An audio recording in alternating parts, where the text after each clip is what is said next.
ये समलैंगिकता विदेशी मुद्दा है, यूरोप का मुद्दा है, और उसके कारण है उसके पीछे।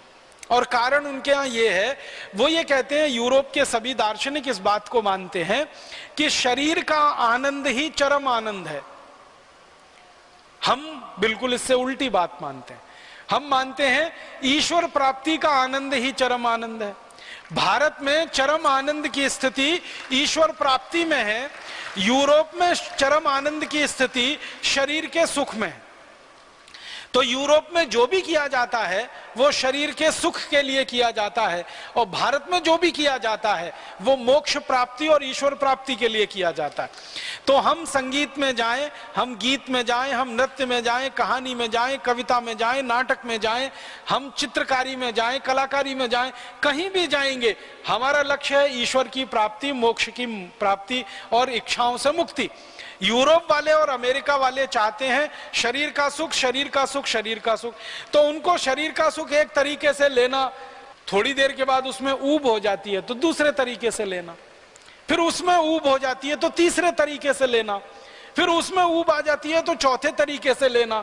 तो चूंकि शरीर का सुख ही सब कुछ है और वही जीवन का अंतिम लक्ष्य है, क्योंकि वो मानते हैं कि ये शरीर एक बार ही मिला है, आगे मिलेगा कि नहीं मिलेगा पता ही नहीं।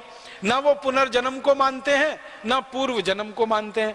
यूरोप की सभ्यता और भारतीय सभ्यता में जो जमीन आसमान का एक अंतर है वो ये कि हम पूर्व जन्म को भी मानते हैं, पुनर्जन्म को भी मानते हैं।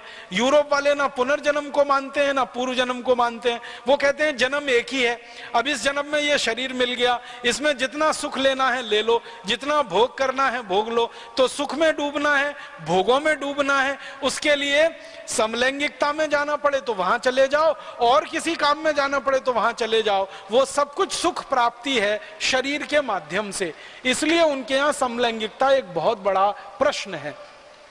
और इतना बड़ा प्रश्न है कि अमेरिका के राष्ट्रपति को अपना चुनाव जीतने के लिए इस पर वायदा करना पड़ता है, तब जाकर वहां चुनाव जीता जा सकता है। यूरोप के देशों की सरकारों में जो प्रधानमंत्री और राष्ट्रपति बनते हैं उनको वायदा करना पड़ता है कि समलैंगिकता के प्रश्न पर वो क्या करेंगे क्या नहीं करेंगे, तब जाकर वहां चुनाव जीता जा सकता है। माने समाज का बहुत महत्वपूर्ण विषय है वो, और इतना महत्वपूर्ण है आप अंदाजा लगाओ कि अमेरिका के राष्ट्रपति को कानून बनाना पड़ता है कि समलैंगिक लोग सेना में रह सकते हैं, समलैंगिक लोग वायुसेना में रह सकते हैं, समलैंगिक लोग जल सेना में रह सकते हैं, माने वहां की पुलिस में रह सकते हैं, कानून में रह सकते हैं, शिक्षा में रह सकते हैं। हर जगह समलैंगिक लोगों के लिए आधार बनाना पड़ता है, स्थान देना पड़ता है, क्योंकि उनके समाज का सबसे प्रमुख विषय है। भारत के समाज के लिए यह कोई विषय ही नहीं है, हमारे समाज के लिए इसका कोई महत्व ही नहीं है, क्योंकि हमने शरीर के सुख को जीवन का अंतिम सुख माना ही नहीं है कभी। हमारे यहाँ तो ईश्वर की प्राप्ति ही अंतिम सुख है और उसी में चरम आनंद है, और उसी लिए सच्चिदानंद की कल्पना इस देश में की गई है। तो हमारी तो प्रश्न अलग है, मान्यताएं अलग हैं, और उसके हिसाब से व्यवस्थाएं अलग हैं। इसलिए भारत में समलैंगिकता कोई विषय नहीं है। लेकिन पश्चिम के मीडिया ने भारत में समलैंगिकता का विषय बनना चाहिए और इस पर बहस होनी चाहिए और समाज में बंटवारा होना चाहिए, आधे लोग इधर आधे लोग उधर, उसकी पूरी ताकत लगाकर कोशिश की है। और उसी कोशिश का दुष्परिणाम है हमारे हाई कोर्ट के द्वारा, दिल्ली हाई कोर्ट के द्वारा दिया गया निर्णय और सुप्रीम कोर्ट में दाखिल की गई एक याचिका, ये उसी का अंतिम हिस्सा है। इसके पीछे पूरा पश्चिम का जगत लगा हुआ है, मीडिया लगा हुआ है। क्यों? वो जानते हैं कि भारत में अगर ये विषय चल पड़ा और भारत के लोगों के द्वारा ये विषय अगर स्वीकृत हो गया तो कितना बड़ा बाजार उनको यहाँ मिल जाएगा, जो समलैंगिक लोगों की वस्तुओं की बिक्री के लिए यूरोप और अमेरिका में भी उपलब्ध नहीं। उनको यहाँ का बाजार दिखाई देता है, इसलिए उनको भारत के विषय बदलवाने हैं। तो अब इस विषय को बदलवाने की कोशिश एक तो मीडिया के द्वारा हो रही है, इलेक्ट्रॉनिक मीडिया के द्वारा, और दूसरा फिर प्रिंट मीडिया के द्वारा भी शुरू हो गई है।